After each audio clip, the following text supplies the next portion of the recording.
নমস্কাৰ JR technical and job information YouTube চেনেলৰ অন্যতম নতুন ভিডিঅ'লৈ আপোনালোক সকলোকে পুনৰবাৰ স্বাগতম জনাইছোঁ। তো ফ্ৰেণ্ডছ আজি আকৌ আপোনালোকৰ মাজলৈ এটা জব ইনফৰমেটিভ ভিডিঅ' লৈ আহিছোঁ। তো ফ্ৰেণ্ডছ আজিৰ এই ভিডিঅ'টোত আপোনালোকক ক'ম যে নতুনকৈ ফৰেষ্ট ডিপাৰ্টমেণ্টত ভালখিনি নতুনকৈ ভেকেঞ্চি মুকলি কৰা হৈছে আৰু এই যিখিনি ভেকেঞ্চি মুকলি কৰা হৈছে এই ভেকেঞ্চিখিনি আহিছে অৰুণাচল প্ৰদেশ ষ্টেট ষ্টাফ বৰ্ডৰ ফালৰ পৰা এই ভেকেঞ্চি মুকলি কৰা হৈছে। অৰ্থাৎ এই ভেকেঞ্চিখিনি অৰুণাচল প্ৰদেশৰ যিটো বন বিভাগ আছে ফৰেষ্ট ডিপাৰ্টমেণ্ট আৰু সেই বিভাগৰ পৰা নতুনকৈ ভালেখিনি ভেকেঞ্চি মুকলি কৰা হৈছে আৰু এই যিখিনি ভেকেঞ্চি মুকলি কৰিছে ফৰেষ্টৰ কাৰণে এই ভেকেঞ্চিখিনিত ভাৰতৰ সকলো কেণ্ডিডেটে ইয়াত এপ্লাই কৰিব পাৰিব। আমাৰ অসমৰো কেণ্ডিডেটে ইয়াত এপ্লাই কৰিব পাৰিব। তো আপোনালোকে ভিডিঅ'টো শেষলৈ চাই থাকিব। আজিৰ এই ভিডিঅ'টোত আপোনালোকক যিখিনি নতুনকৈ ভেকেঞ্চি মুকলি কৰা হৈছে এই ভেকেঞ্চিখিনিত আপোনালোকৰ এডুকেশ্যন কোৱালিফিকেশ্যন কিমান লাগিব, বয়স কিমান হ'ব লাগিব আৰু ইয়াত কিমান ভেকেঞ্চি মুকলি কৰা হৈছে সবিশেষ আজিৰ এই ভিডিঅ'টোত আপোনালোকক ডিটেইলছত আপোনালোকে প্ৰথমবাৰৰ কাৰণে আমাৰ চেনেলত ভিডিঅ' চাই আছে তেনেহ'লে ফ্ৰেণ্ডছ আপোনালোকৰ এটা সৰু ৰিকুৱেষ্ট যে আপোনালোকে চেনেলটো ছাবস্ক্ৰাইব কৰি বেলাইকনটো প্ৰেছ কৰি ৰাখিব যাতে এনেকুৱা ধৰণৰ ভিডিঅ' আপলোড কৰাৰ লগে লগে আপোনালোকে নটিফিকেশ্যনবিলাক লগে পাই যায়। তেনে বলক ফ্ৰেণ্ড পলম নকৰি আজিৰ এই ভিডিঅ'টো আৰম্ভ কৰোঁ। এইটো হৈছে আপোনালোকৰ অফিচিয়েল নটিফিকেশ্যন এখন আছে যিখন আপোনালোকৰ অৰুণাচল প্ৰদেশৰ পৰা এই নটিফিকেশ্যনখন আহিছে। অৰুণাচল প্ৰদেশ ষ্টাফ চিলেকশ্যন বৰ্ডৰ ফালৰ পৰা এই নটিফিকেশ্যনখন আহিছে। ইয়াত ভালেখিনি নতুনকৈ ভেকেঞ্চি মুকলি কৰা হৈছে আৰু আপোনালোকক এই ভেকেঞ্চিখিনিৰ বিষয়ে ডিটেইলছত আপোনালোকক জনাই দিম। আপোনালোকে ভিডিঅ'টো শেষলৈ চাই থাকিব। অৰুণাচল প্ৰদেশ ফৰেষ্ট ৰিকুৱাৰমেণ্ট 2024 আৰু ইয়াৰ যিটো অৰ্গেনাইজেশ্যন নেম এইটো হৈছে Arunachal Pradesh staff selection board, চমুকৈ ইয়াক APSSB বুলি কোৱা হয়।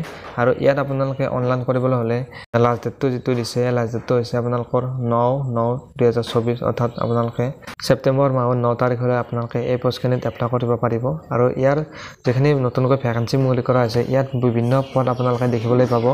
Forest guard, firemen, lady constable, MTSৰ কাৰণে এই ভেকেঞ্চিখিনি মুকলি কৰা হৈছে আৰু ইয়াত আপোনালোকৰ গোটেইকেইটা পষ্টত আপোনালোকে এপ্লাই কৰিলে আপোনালোকে এটা ভাল চেলাৰী পাব। আপোনালোকে 21,700 পৰা 69,000 আপোনালোকে 100 টকা আপোনালোকে চেলাৰী পাব আৰু ইয়াত চেলাৰীটো লেভেল 3 চেলাৰী আপোনালোকক দিয়া হ'ব। আৰু জব লোকেশ্যনটো যদি আপোনালোকে ইয়াত জব পায় তেনেহ'লে আপোনালোকে জব লোকেশ্যনটো হ'ব অৰুণাচল প্ৰদেশ। আপোনালোকে চিম্পল 10 পাছ কৰিলে যদি আপোনালোকে চিম্পল মেট্ৰিক পাছ কৰিছে তো আপোনালোকে এই পদখিনিত বিন্দাছ এপ্লাই কৰিব পাৰিব। এলিজিবিলিটি ক্ৰাইটেৰিয়া কি হ'ব লাগিব? তো যদি আপোনালোকে এজন ইণ্ডিয়ান চিটিজেন হয় অৰ্থাৎ আপোনালোকে যদি এজন ভাৰতীয় নাগৰিক হয় তো আপোনালোকে এপ্লাই কৰিব পাৰিব। আপোনালোকে যিকোনো ষ্টেটৰ পৰা হ'লে আপোনালোকে এপ্লাই কৰিব পাৰিব। যদি আপোনালোকে অসমৰো হয় তো আপোনালোকে এই পষ্টখিনিত এপ্লাই কৰিব পাৰিব। ইম্পৰ্টেণ্ট ডেট ইয়াত উল্লেখ কৰিছে যে আপোনালোকৰ যিটো এপ্লাই ষ্টাৰ্ট আপোনালোকৰ যোৱাকালিৰ পৰা ইয়াৰ এপ্লাই ষ্টাৰ্ট হৈছে আৰু ইয়াৰ যিটো লাষ্ট ডেট অলৰেডি আপোনালোকক ক'লোৱে যে ইয়াত আপোনালোকে ছেপ্টেম্বৰৰ 9 তাৰিখলৈকে আপোনালোকে এই ভেকেঞ্চিখিনিত এপ্লাই কৰিব পাৰিব। এই পদখিনিত যদি আপোনালোকে এপ্লাই কৰিব বিচাৰে তো আপোনালোকৰ এডুকেশ্যন কোৱালিফিকেশ্যন কিমান হ'ব লাগিব ইয়াত উল্লেখ কৰিছে। তো বিভিন্ন পষ্টৰ কাৰণে আপোনালোকক বিভিন্ন কোৱালিফিকেশ্যন বিচৰা হৈছে। তো আপোনালোকৰ যিটো ফৰেষ্ট গাৰ্ড আছে ফৰেষ্ট গাৰ্ডৰ যিটো পোষ্ট কোড সেইটো আপোনালোকৰ ইয়াত উল্লেখ কৰিছে 35/24 আপোনালোকৰ এইটো পোষ্ট কোড হয় ফৰেষ্ট গাৰ্ডৰ। আৰু ইয়াৰ যিটো এডুকেশ্যন কোৱালিফিকেশ্যন আপোনালোকে যদি চিম্পল আপোনালোকে মেট্ৰিক পাছ কৰিছে তে আপোনালোকে এই ভেকেঞ্চিখিনিত এপ্লাই কৰিব পাৰিব। আৰু ইয়াৰ যিটো বয়সটো আপোনালোকক 18 বছৰৰ পৰা 32 বছৰলৈ আপোনালোকক বয়সটো দিছে। আৰু ইয়াত আপোনালোকৰ টোটেল পোষ্ট আছে ফৰেষ্ট গাৰ্ডত 27টা আপোনালোকৰ পোষ্ট দেখিবলৈ পোৱা যাব। অৰুণাচল প্ৰদেশৰ আপোনালোকৰ যিখিনি কাষ্টৰ ST কাষ্টৰ আপোনালোকৰ ল'ৰা ছোৱালী আছে তেওঁলোকে আপোনালোকৰ এজ ৰিলেক্সেশ্যন ইয়াত পাব, কিন্তু আৰু বাকী ষ্টেটৰ ল'ৰা ছোৱালীয়ে কোনো ধৰণৰ এজ ৰিলেক্সেশ্যন বয়সৰ এজ ৰিলেক্সেশ্যন নাপায়। ফ্ৰেণ্ডছ 2 নম্বৰত যিটো পোষ্ট আছে সেই পোষ্টটো হৈছে নেম অফ পোষ্ট ফায়াৰমেনৰ কাৰণে ইয়াৰ যিটো পোষ্ট কোডটো আছে 36/24 আৰু ইয়াত এডুকেশ্যন কোৱালিফিকেশ্যন বিচাৰিছে চিম্পল 10 পাছ কৰিলে আপোনালোকে এই পোষ্টত এপ্লাই কৰিব পাৰিব। আৰু ইয়াৰ যিটো এজ ৰিলেক্সেশ্যন এজ বিচাৰিছে এজ লিমিট সেইটো হৈছে 18 বছৰৰ পৰা 32 বছৰলৈ আপোনালোকে এপ্লাই কৰিব পাৰিব। ইয়াত যিটো পোষ্ট আছে টোটেল আপোনালোকৰ 42টা পোষ্ট দেখিবলৈ পোৱা যাব। নেক্সট যিটো পোষ্ট আছে সেইটো হৈছে কনষ্টেবল পোষ্টৰ কাৰণে যিটো কোড হয় কোডটো হৈছে 37/24 আৰু ইয়াত এডুকেশ্যন কোৱালিফিকেশ্যন বিচাৰিছে 10+ আপোনালোকৰ চিম্পল 10 পাছ কৰিলে এই পোষ্টত এপ্লাই কৰিব পাৰিব। আৰু আপোনালোকৰ ইয়াত টোটেল পোষ্ট আছে 175টা আৰু ইয়াৰ যিটো বয়সটো বিচাৰিছে 18 বছৰলৈ পৰা আপোনালোকে 22 বছৰলৈ এপ্লাই কৰিব পাৰিব।